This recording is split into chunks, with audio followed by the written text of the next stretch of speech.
Bonjour et bienvenue dans cette nouvelle vidéo qui est la suite pour réaliser le grand folio.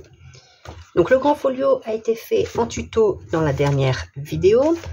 Donc voici à quoi il ressemble. Je vais refaire ici les papiers parce que en fait je voudrais faire glisser le papier à chaque fois en dessous pour voir ici ce que je n'ai pas fait. Donc je vais recoller des morceaux de papier et ici je l'ai collé un peu en biais. Donc c'est pas grave, c'est fait. J'ai donc ici rajouté tout ce qui est mosaïque de papier pour faire les emplacements photos. Donc ici c'est des photos 10 par 15. J'ai encore des papiers à mettre sur les tranches. J'ai fait les livrets photos aussi. Donc ici libre à vous de faire comme vous le souhaitez. Ici j'ai mis des photos 10 par 10 dans des petits livrets comme ceci. Ici j'ai pas mis de livret. Pour celles qui ont les fichiers des découpes qui se trouvent en boutique, vous avez un exemple comme j'ai réalisé ici. Après, si vous faites avec vos propres mesures de photos, par exemple si vous faites des 10 par 15, évidemment, cette mosaïque de papier ne conviendra pas. Vous faites les vôtres. Mais il y a quand même un exemple. Ah oui, ici j'avais une chute de papier cardstock noir. J'ai donc fait un livret photo que j'ai collé en totalité et j'ai mis une carte ici, donc c'est pour des photos 10 par 15. J'ai fait le livret qui vient ici. Donc je n'ai pas fait de mosaïque à l'intérieur, j'ai juste mis l'étiquette photo ici, comme ceci. Là, et le livret qui vient ici, avec pareil une mosaïque de papier. Ici, pareil, donc c'est encore un livret avec une mosaïque de papier. Et à chaque fois, si on veut, ici, on peut faire un livret comme j'avais fait pour le premier en doublant. Aujourd'hui, nous allons donc l'enveloppe pour ranger ce folio. Donc, j'ai aussi encore le papier à coller au dos.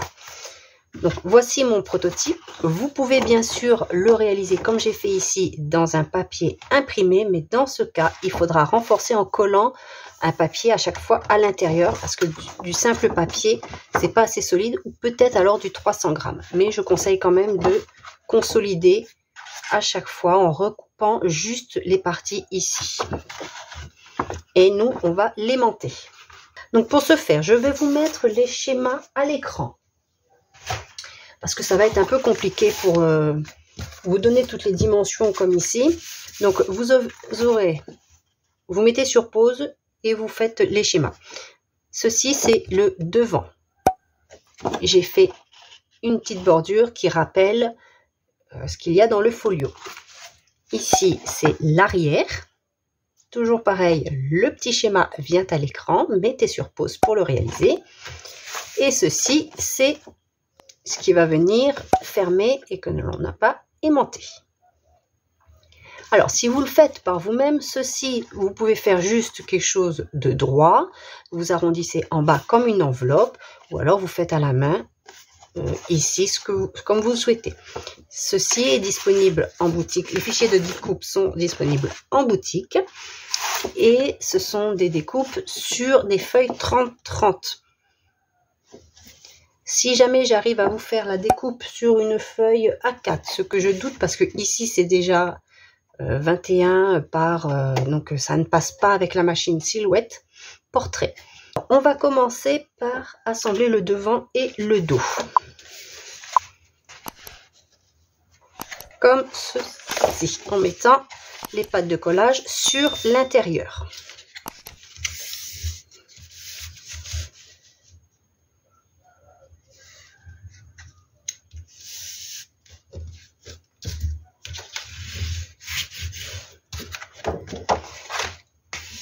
Donc j'assemble les deux parties en me mettant bien bord à bord.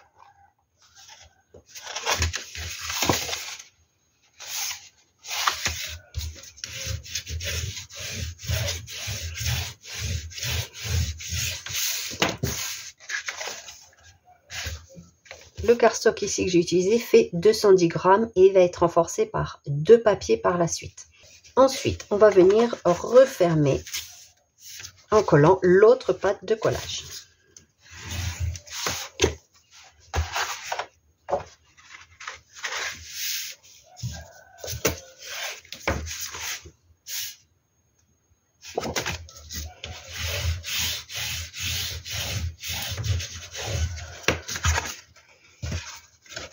Alors, j'ai bougé. On fait bien coïncider le haut pour que ce soit joli, comme ceci.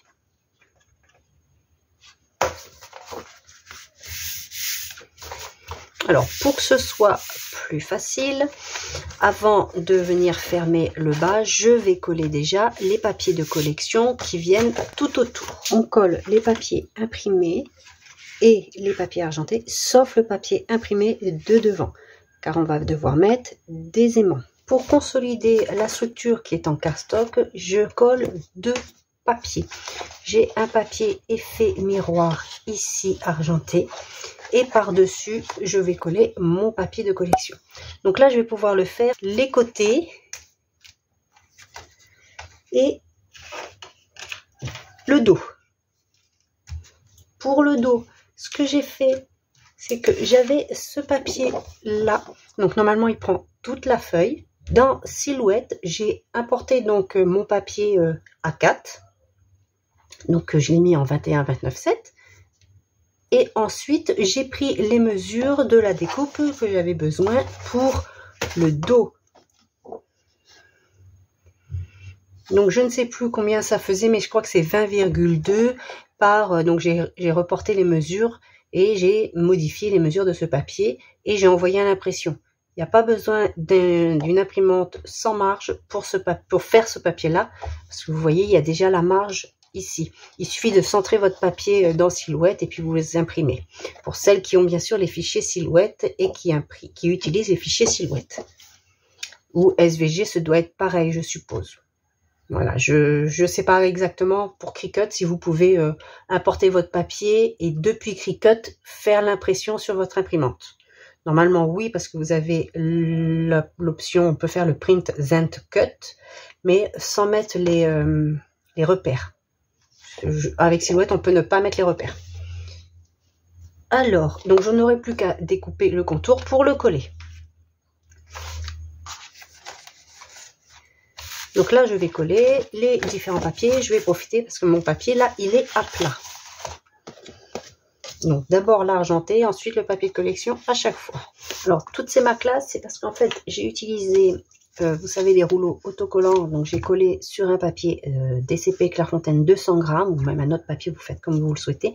Et je suis à la fin du rouleau, ce qui explique que mon rouleau est abîmé. Je ne sais pas si vous allez voir avec les reflets, mais voilà, c'est abîmé. Et donc ça se répercute aussi là-dessus, même si on fait attention en collant. C'est pas grave, par-dessus il y a le papier de collection, le papier imprimé. Voilà. Si vous faites les fichiers découpe, faites attention, il y a un sens. Ce n'est pas symétrique. De même, le couvercle, le rabat de l'enveloppe n'est pas symétrique. Donc faites attention quand vous faites vos découpes et qu'ensuite vous prenez votre papier imprimé. Il y a un sens. Il va là, mais il va pas comme ça. Vous voyez, ce n'est pas symétrique. Donc faites attention lorsque vous faites vos découpes.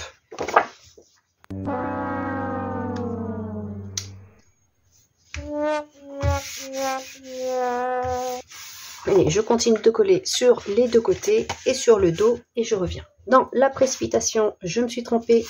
J'ai collé également le papier imprimé de devant. Je vous avais dit de ne pas le faire. Moi, je l'ai fait. Donc, je redécoupais pour après remettre par-dessus. Double papier. Maintenant, nous allons placer notre fermeture ici. Donc, ceci, c'est la pâte de collage. Elle est assez large exprès.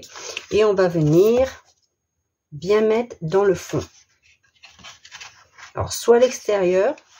Si vous faites à l'extérieur, il ne faut pas coller le papier. Moi, je le mets à l'intérieur. Comme ceci.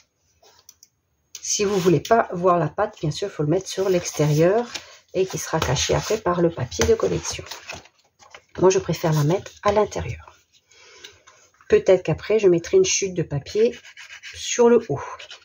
C'est à voir.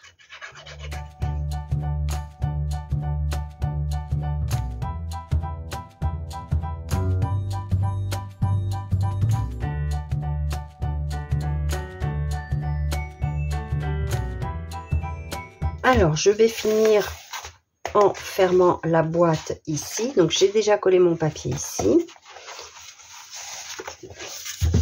Je vais mettre de la colle sur les pattes de collage ici. Et simplement refermer.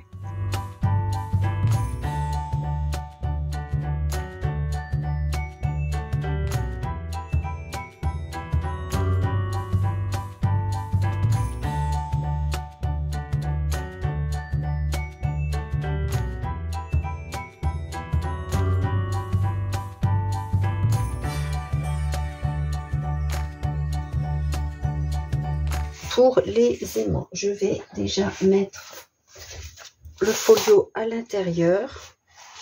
Ce sera plus facile pour pouvoir mettre mes aimants. Vous voyez, ça va venir comme ceci. Donc j'aurais pu mettre le papier, mais je vais le mettre après, c'est pas gênant là. Donc vous pouvez mettre aussi le papier après, hein, c'est comme vous le souhaitez. Ça bouge un peu, mais c'est faisable. Même ici, vous voyez, c'est faisable. Mes aimants, voilà. Alors, est-ce que j'en mets 2 ou j'en mets 3? Je ne sais pas. Je vais mettre un seul aimant. Mon aimant est assez fort, donc ça devrait être bon. En dessous, je n'ai pas prévu de papier miroir. J'ai directement prévu mon papier imprimé. Voilà, j'ai prévu celui-ci. J'ai fait attention au sens, donc le champignon est vers le haut pour la découpe.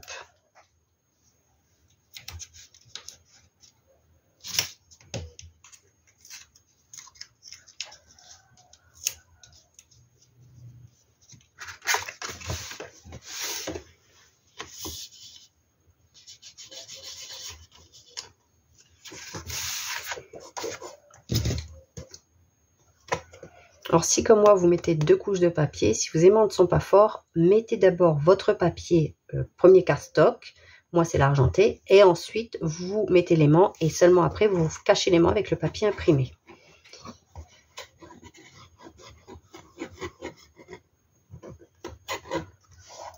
Après je pourrais tout à fait mettre un élément, un rond avec une déco, on va dire, pas trop épaisse, et ça permettrait ici de cacher mon erreur. Vous voyez, j'ai de la place pour faire un rond quand même qui ne se verrait que lorsque l'on ouvre.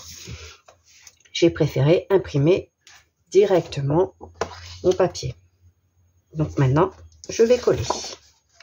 Sachez aussi que si vous collez tout à la colle comme moi, la colle va se solidifier en séchant, donc apportera un renfort supplémentaire, va se rigidifier. Si vous collez avec du double face, le double face reste souple. Je ne sais pas si j'avais prévu de l'argenter ici, étant donné que j'avais de la place et je crois que j'ai tout mis. Oui, j'en avais mis 3. Alors, même si j'en ai pas prévu ici, je ne sais pas si je vais en mettre ici. Parce que là, ce sont des découpes, normalement, voilà, dans du papier comme ceci. Je vais mettre tout de même ceci, même si j'en ai pas ici en haut. Et voici, la vidéo se termine ici. Nous avons donc fait le folio, l'enveloppe pour ranger le folio.